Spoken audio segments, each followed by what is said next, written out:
Hey, what's up, guys? Me and Kush. are back, and we're recording. We're reviewing, whatever. We're reviewing Siege of Mandalore. Let's be honest. This is the only thing that anybody cares about. Like, Yeah, the first 8 episodes were just there because they needed something to fill the void, something to fill the space. But this is what everyone came for. Yeah, I remember telling you, and I told other people that I was talking to you about it, like, and calling this shit, like, I don't give a fuck about the first 8 episodes, because, like, I'd already seen Bad Batch. Honestly didn't have that high expectations for the Ahsoka arc, anyways, and, but these 4 episodes, like, is what I was really fucking looking forward to. And oh, yeah. they absolutely lived up to the hype. Well, also, pretty much the only reason this season even came out is because of this 4-episode arc. I don't think that people were that interested in the other 2 arcs enough to get them to bring back Clone Wars. This is kind of the driving force, and that's why they put pretty much all their money into these 4 episodes and all their time. Yeah, because these episodes are considerably better than. Oh, for sure. And also, most of the trailers, the things that got people episodes. really hyped with oh my god, that looks insane, was from these 4 episodes. Yeah. I was thinking why is nothing from the trailer shown up yet when I was watching the Bad Batch thing, and then I'm like, oh, okay, it makes sense. It's all in the last 4 episodes. Yeah, but these 4 episodes, this is the best Star Wars content that has been made. Ever, you think? Yeah. What's better than this? Yeah, I guess I can't disagree. As a whole, there are if you looked at the 4 episodes as one thing, there's probably nothing that's as consistent and as entertaining. Even comparing the old movies, I don't think you can compare it to that. Yeah, I don't disagree with you. You want to go episode by episode and break them down, say what we liked, I don't think we need to give a synopsis, but just say our favorite moments maybe. Yeah. So, episode 9. I remember texting you after I watched the episode saying that this was the opening sequence with Anakin and Obi-Wan is better than anything that was in the past 8 episodes. And I still that opening scene is still one of my favorite scenes from the entire arc, because it's the last glimpse, and it's the send-off of the actual Clone Wars part of the Clone Wars. Yeah. Well, it's we talked about this. You said it's the last time you ever see Anakin as Anakin. Yeah, it's and it's kind of an eerie moment.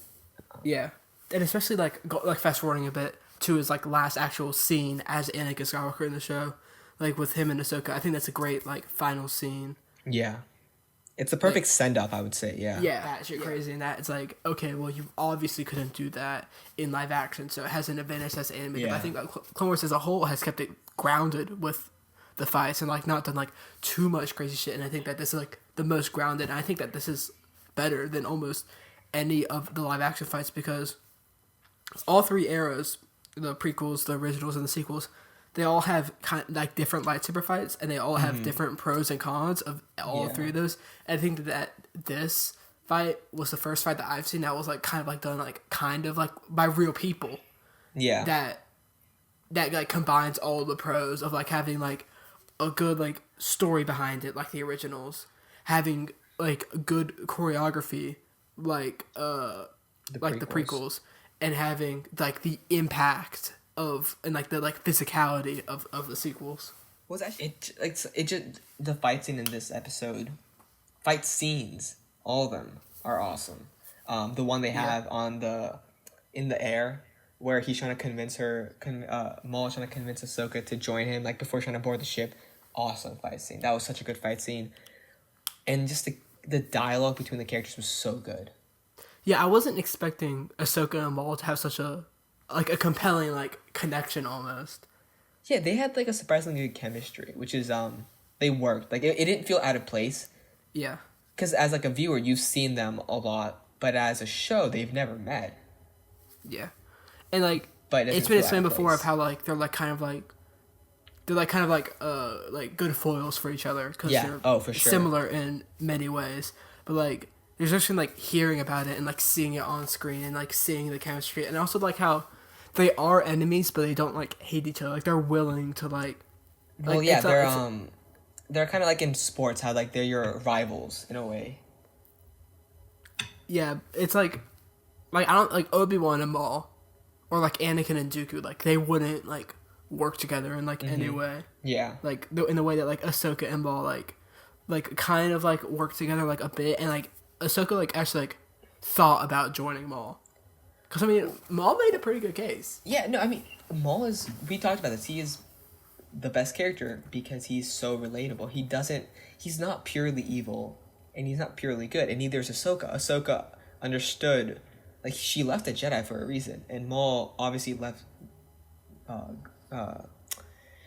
Ugly Boy, I can't remember his name, for a reason. So, like, they Maul both left have... because he got cut in half, and everyone thought he died. Yeah, but also he's disgruntled for a reason. Like Palpatine, he obviously like understands like he needs to be destroyed, maybe for a different reason than Ahsoka thinks. But they both are they're more similar than different, honestly. Like they're walking parallel roads. They're just different thinking. I think they're trying to approach. They want something similar, but they want it different ways, and I think that's what makes them really, really interesting. And that's what I think that Maul thinks that they're more similar than they actually are, and someone caught this today.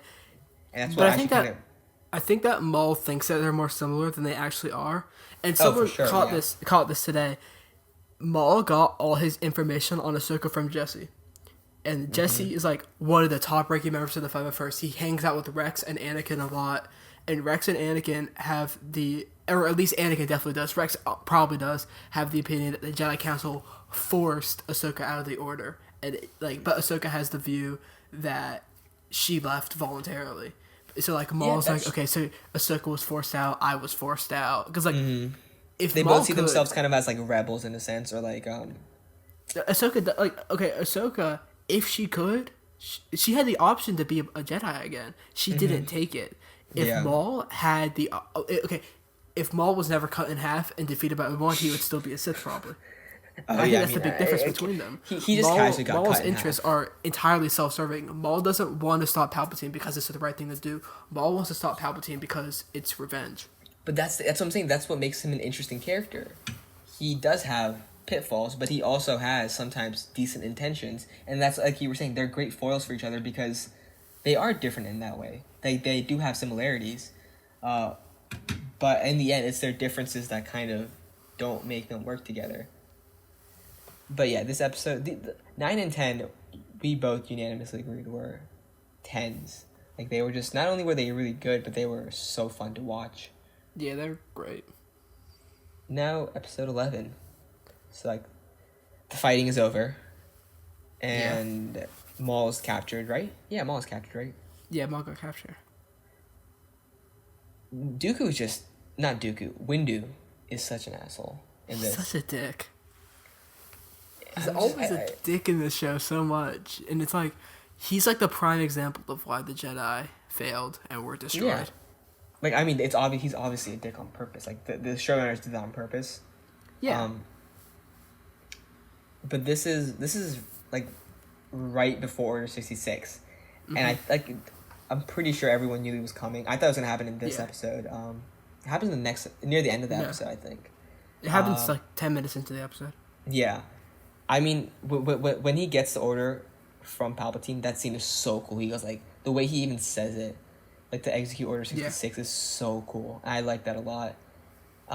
Yeah, and going back before that, the conversation that Ahsoka and Rex have, right before that, how Rex talking about how, like, how all the clones have, like, mixed feelings on the war, because without it, they wouldn't exist. But on the other hand, because of it, they've been soldiers for their entire lives. Well, like, their entire existence depends on the war, but at the same time their existence is kind of like they're pretty much slaves, which is surprisingly deep for a show that's meant for kids.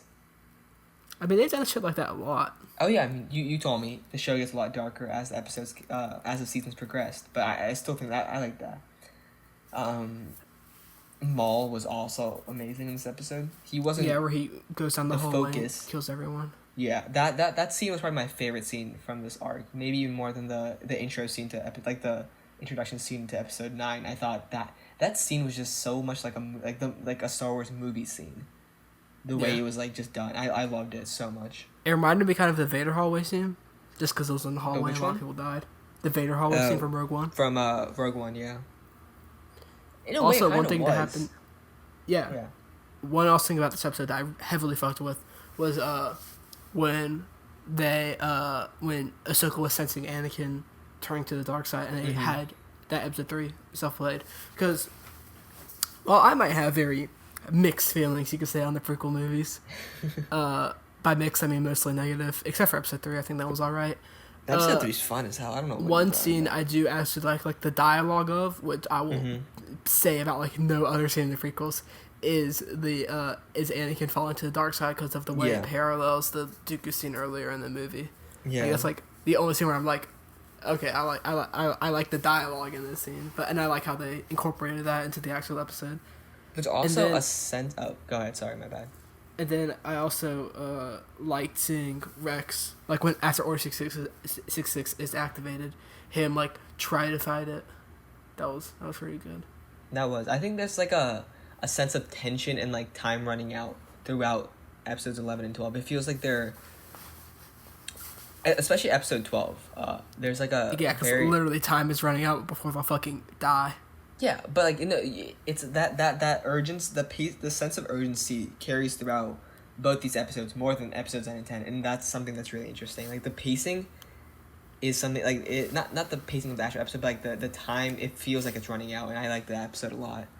I like that in this episode a lot. But I think this was my favorite episode out of the first out of this arc actually. Yeah, this was, I think. I honestly don't know which one I like them, but it's like I love them all so much. Well, it's not as fun, but I think as an episode it's better. Yeah. Also, another great part is Rex trying to actually fight the chip. Yeah. Where he's like, no, don't shoot her, I'll do it, and then like his hands are wavering. Yeah, and like you can see him like him crying. I wonder if he can fight the chip because he's so independent, or because he already knows about them. I'm guessing it's a combination of both. Because there are other, like Jesse was like a very independent clone, and it doesn't look like he fought at all, because he just walks in and just starts shooting at Ahsoka. Yeah, that is true. Like, I love how they brought back R7 for episode 11, because that's a character that I forgot about, and like everyone else forgot about, but then they brought my man's back, and then he got fucking... to die. He got fucking domed. To be fair, we never saw their dead bodies, so we don't know if they're dead or not. No, we do. Oh yeah, we do. And then we also see at the end of the episode, you see that R7 they pulled his body out of the wreckage, and like they might rebuild them or some shit. I don't know. So he could technically still be alive. He'll be in the Mandalorian actually. Yeah. The third series finale for Star Wars. I'm gonna be honest. This episode, I don't like the fight scene. It is way too drawn out. Because there's not much stuff that really happens in this episode if you think about it, and. It's 22 minutes, but the fight scene took up more than half the episode, I'm pretty sure. That's not true. It took up 8 minutes. It took up 5. Because when I rewatched it, I looked at it. There's 5 minutes of fighting. 8. There's 5 minutes of fighting. It starts at 10 minutes. It ends at 15 minutes. Unless you count the Y-wing shit. I do. That's what. If we take that out, sure. I just feel like it was fine, and then it got kind of annoying, but. I really liked the scene between Ahsoka and Rex before, like they do the fake hostage situation. I thought that was really cool, and really sad at the same time. Yeah, that was a great scene, and also, going back to the fight scene, there are a few reasons why I like it. First off, because it has a moment that was said in the Ahsoka novel, where it was. Ahsoka could either choose in between Maul escaping or saving Rex, and she chose to save Rex. Yeah. So I like how they actually did incorporate that bit of the Ahsoka novel, and so I saw what they were doing, and I showed why the fight scene was there. Mm-hmm. Also, I think it was to show how much the clones were willing to kill them, so it would hit harder at the end that Ahsoka and Rex still have the compassion and the respect to find all their bodies and bury them. After you see that from the beginning. To kill them. So you see that from the beginning where they just refuse to, instead of shooting them with they put it on stun. Remember, I think that happens in episode 11, where instead of shooting them, they stun all of them, which is kind of, if you think about it, stupid because they'll come back just to fight them again. But it shows like how much the whole squadron means to them. Like they're not willing to kill the people, even though their other side is very, very dedicated to doing that. Yeah, and also the scene where Maul pulls down the hyperdrive is so fucking cool. Where he's in the ship and he's like, yeah, and he just like destroys her from the inside. Like I fuck with that. And the scene where Ahsoka like cuts through the floor like with like she like throws her lightsabers and uses the force to cut through the floor. Like that's like both those like that's some fucking Star Killer shit. Like we haven't seen like shit like that since like the Force Unleashed games. I mean, there was I think my favorite scene other than the last 5 minutes was the hostage scene. I don't know why I like that so much. It was very short. It was like less than a minute, I'm pretty sure. But it was, for some reason, that's Jesse, right? Yeah. Jesse or Code? Jesse. Him, I feel like there was a moment where he was... Yeah, I think there was like a 1 second thing. And then like, the chip you see him lower his gun for a second. And then it comes right back up when he like... He's like, I don't want to be in trouble. Like, I don't want to like... I don't remember the exact line, but... I felt like for a moment there was some hesitation. I don't know if I'm looking into that too much, but it felt like that. And obviously Rex, you know that there's no chip in him, so like there's gonna be no problem. But to see him, like, I think he was trying to fight it. I think that was a really cool scene. Yeah, and Jesse overall being the main antagonist of the final episode is great because I was talking to you about this. Jesse was a part of 2 of the most important arcs for Rex's character development overall and his independence, and to have him be such an integral part of those 2 arcs, and then having and like him being one of the most independent clones, like in Umbara he was one of the main clones who went against Krell, who was a bad Jedi, and he almost got executed for it because he was willing to go so far because he didn't agree with Krell's orders and shit, and then eventually Rex understood that sometimes he had to use his own judgment, and then he fucking did a mutiny against Krell, and it was all pretty fire. And then like having like Jesse like go from like that to being basically a robot is like it's great because of like how like independent and like great of a clone he was, and then he just becomes like basically like the face of the new empire. Well, he's also a foil to Rex because I mean, I don't know how close he is with Ahsoka or Anakin or any of those, but like he definitely knows, like he definitely, I think if it wasn't for the chip, he would never do that to Ahsoka, even though she's like an ex-Jedi. I just, it's a very interesting scene seeing him maybe resist it because he understands what he's doing is wrong. I honestly wonder, like, what you said before, is it because he knows about it, or is it just because his will is so strong for Rex, like, that causes him to fight it? I mean, I think it could be a combination of both, but I honestly think it's more of him knowing more than it is the will, because I think it's supposed to be like just completely like override you like immediately, basically. Also, the cinematography on this episode was insane. That we were talking about this. When the ship is going down through the clouds, that looked like something you could have seen in episode like 8 and 9. That is incredible. That like animation has gone to that point where you can make it look so good.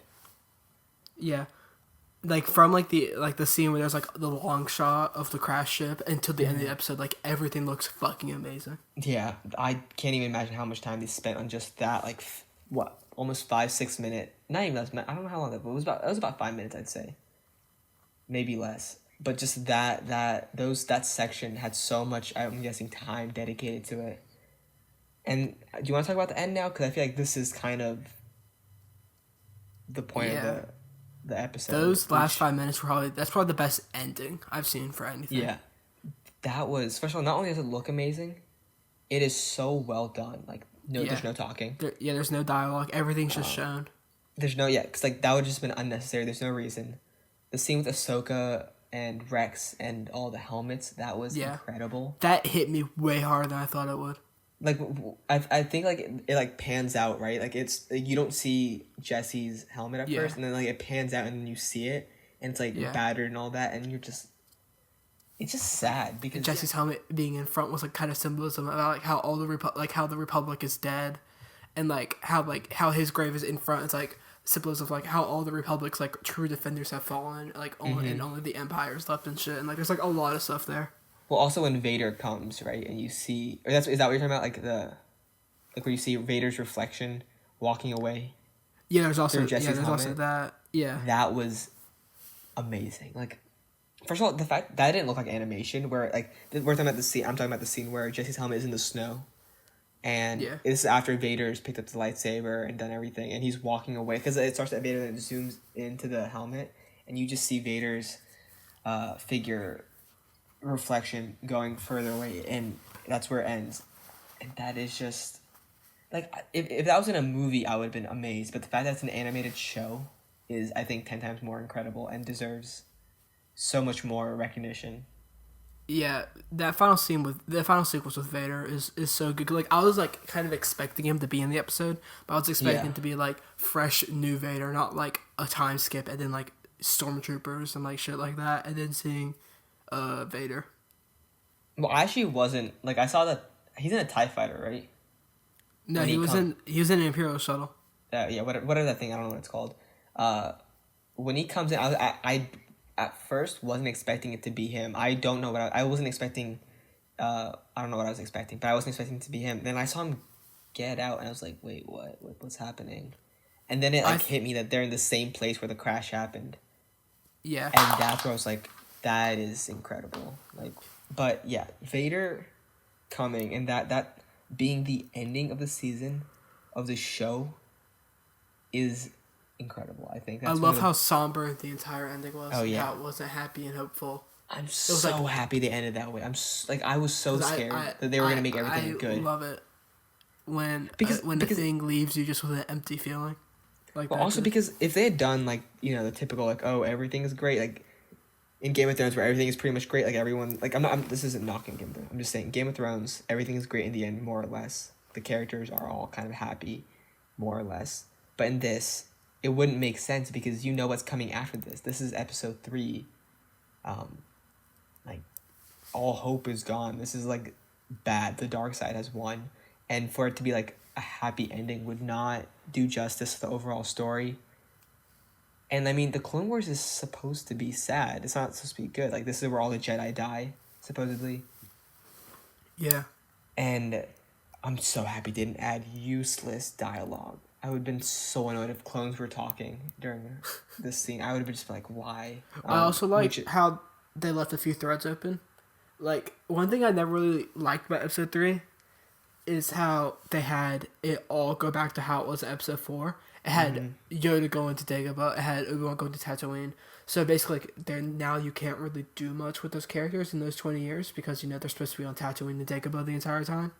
Mm-hmm. But, like, with this now, like in Rebels, Rex shows up with 2 other clone troopers, Wolf and Gregor, and I expected them to be in this episode, and they like in like the end, but like they weren't. So now you can have someone explaining how Rex met up with them, and it just like opens possibilities for future stories. Like we still don't know anything that Maul really does with Crimson Dawn, but we might get that if they do like a solo TV show or some shit. We have like we know how Maul dies, and we know how Maul ends this show, but there's like still a decent amount of time you're saying in between where they can get creative and give content. Yeah, like have Maul fight Darth Vader. That's one thing I've wanted to see. That'd be for interesting. A long time. They were going to do it in season 2 of Rebels when Maul was introduced. They're gonna have Maul and Vader fight. Yeah, and then they're like, let's not do that. Let's have Ahsoka and Vader fight. So I think that was probably for the better, even though a Maul fight would have been awesome. But they should fight. That'd be cool. But yeah, I mean, I don't have anything else to say. Do you have anything else to say? Any closing thoughts? This was really good. As a lifelong Star Wars The Clone Wars fan, how did these last 4 episodes make you feel? These episodes lived up to everything I've been wanting over the last 7 years. Mm-hmm. They were real good. I'll watch them a lot. I've gotten kind of bored of like the Umbara arc and like the Ahsoka running away arc and the Maul arc. So there's good that I have another arc that I can watch until I get bored of in like 3 years, and I'll never watch it again. Then I'll watch it again like 5 years later and be like, this is still really rediscover it once again. It's like Run the Jewels. For me, dude, these were. I just like, honestly, I feel like this is an arc any Star Wars fan can so easily watch. It's so watchable. It's so entertaining, but it's also so well done. It's so good. It's not mindless, which I like. There was a lot of thought, especially in the last two episodes. I thought those two were just so well done. I was extremely surprised, unlike Alex, who was. It lived with everything. It lived to your expectations. For me, I did not have high expectations after watching the middle 4 episodes. I was very annoyed, and I like this. I love this arc. I can't even say I liked. This is legitimately one of my favorite things in television, ever. This is one of my favorite things in entertainment I've seen. Yeah, but yeah, guys, let us know how you felt. We feel very strongly about it, obviously, but yeah, like, comment, subscribe. But boy. Bye.